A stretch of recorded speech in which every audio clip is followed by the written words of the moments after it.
trộm dây rừng khu hơi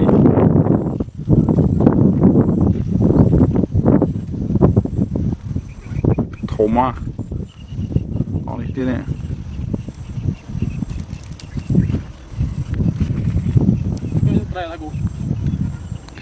thấy không khởi trai á trai về làm bị tức nộ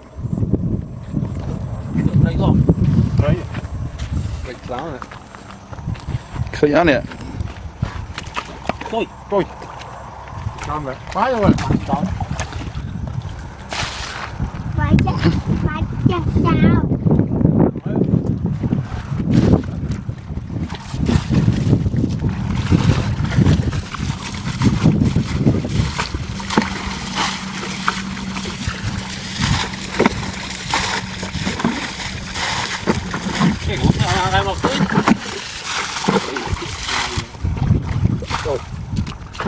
trai à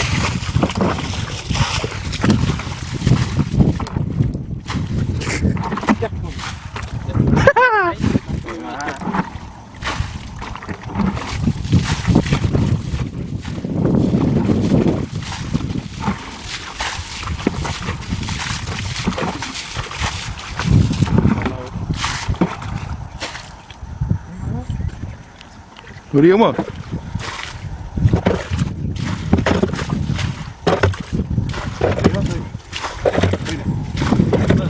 đây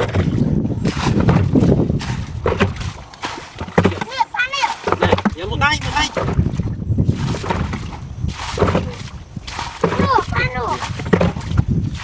trong vô thang nói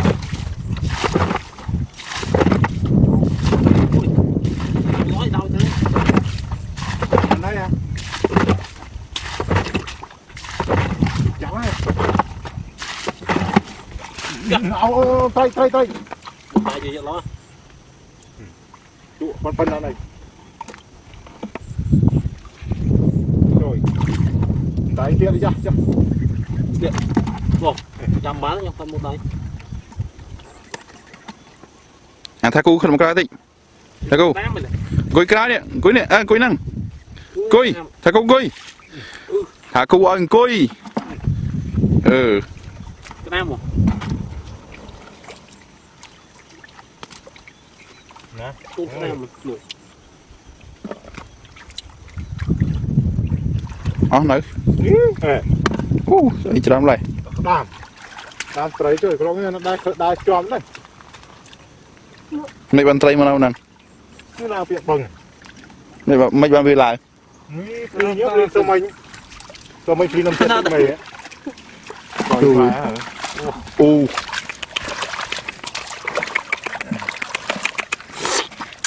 làm cái tràn thì máu đây là bộ trai mũi bánh chơi mai tiệt lo sao cái châm trai đó lao qua liêng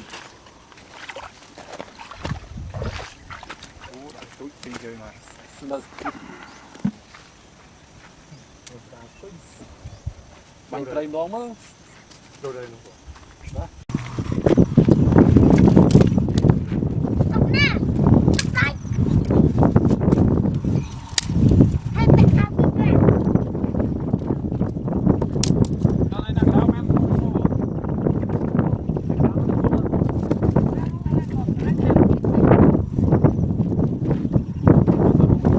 em đất lớn quá không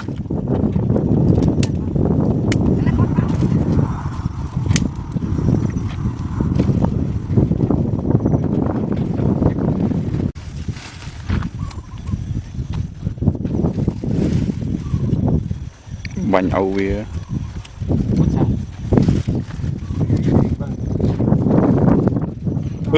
anh đi vô tao liếng đâu tao nó chầm ống liếng tụi nó ôm nó lên tụi nó hai cùng lên chụp lên quay lo anh tìm về một chút không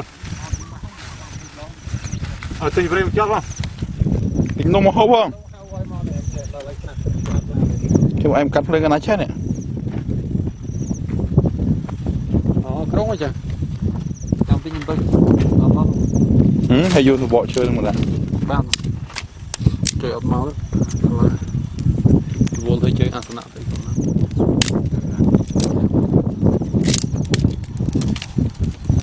ai có giật thông tây đi mà anh lên lỡ ai đào đào một tây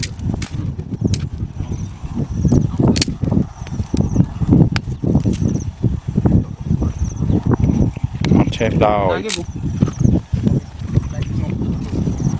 băng lao băng những băng nước khơi này khơi muối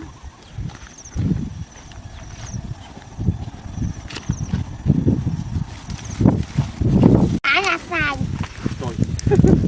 làm ra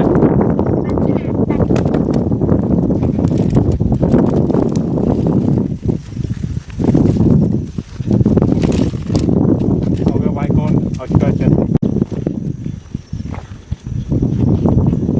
tung muối trong bát không anh nhận pi đó cũng một không biết đâu mình lại đạp đây đạp pi đó một thằng đạp pi quên mà đã pi bạn đốt nó đạp mua chắc mà đạp chơi mà chạm cho đạp lực sao đạp thế này bỏ nhắm đốt đấy không tổ viên mình cái đốt miệng ngưỡng là ổn viên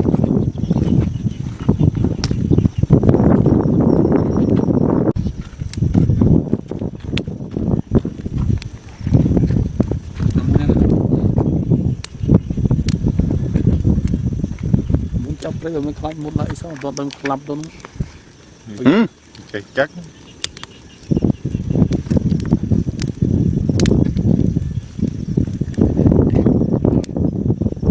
yeah rồi đặt nó đặt chắc đó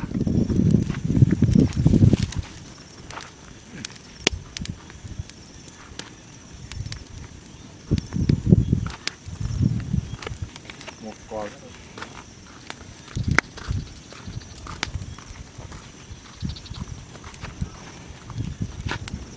À, sừng hà mà lên rồi ngành bên đâu đá cho khao phát đi thao cái đây mà tích bạn ơi bọn gì cũng phải bạp đi hao làm gì toàn cặp lương bò mau pina mình rồi mau bên này mau bị la ga món năng một này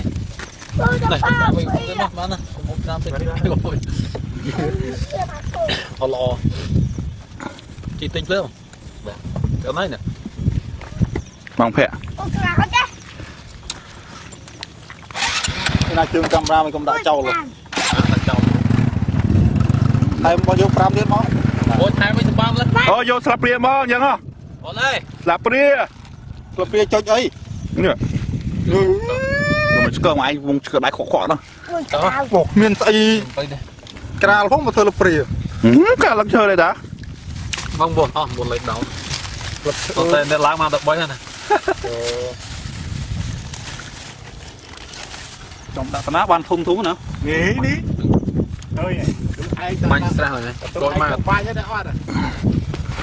đây nó bánh sưu rồi mình được ao đi đi nói chỗ sầm này còn nó có hồn bàn này anh cô ấy đau đi Cái nào cơ? ហើយស៊ីនោះមែន muốn đặt đột đôi không biết đó khó ចឹងអើឬថាថាមិនអីខុសហើយឡបងទេ nhưng dây po rồi เอาដាក់ខ្លួនវាទៅពុតទុំវាហូប ការងារហើយមិនទាន់ទេដល់ហើយ ủa chuyện là cháu ơi món này cái dùng lại bị càng nghe hay cả Bơi. tôi còn điện bờ mau mơ đi ជួបអត់ម៉ោងផងតែមុនគាត់មានម៉ោងខ្លួន ấy chà ខ្ញុំយកតាំងមុខបាន tăng đi ấy chà làm bồi cái ấy chà